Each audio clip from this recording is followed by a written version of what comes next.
এই পৃথিবীতে কোন প্রাণীর জীবন খুব শক্ত বলতে পারবেন? সেই প্রাণীটি হচ্ছে পুরুষ মানুষ।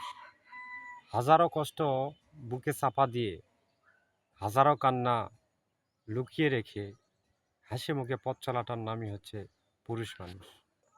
একটা পুরুষের উপর নির্ভরশীল একটা পরিবার। পরিবারের সদস্য সংখ্যা হতে পারে ২ থেকে ৪, ৬, ৮, ১০ এই পর্যন্ত। এতগুলা ব্যক্তির চাহিদা মেটাতে গেলে একটা পুরুষ মানুষের কতটুকু টেনশন করতে হয় এটা কি জানা আছে আপনাদের? বিশেষ করে গরিব এবং মধ্যবিত্ত পুরুষ যারা, তাদের কষ্টটা অনেক বেশি।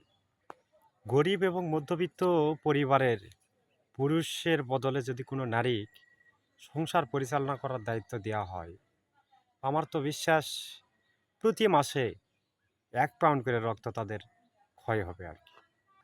এমনকি তারা স্ট্রোক করে মারা যেতে পারে। তাই বলতেছি ভাই, বোন, পুরুষকে বোঝার মতো আল্লাহ তোমাকে তৌফিক দান করুক। পুরুষকে বোঝার মতো জ্ঞান আপনাদের আছে, পুরুষকে বোঝার চেষ্টা করেন।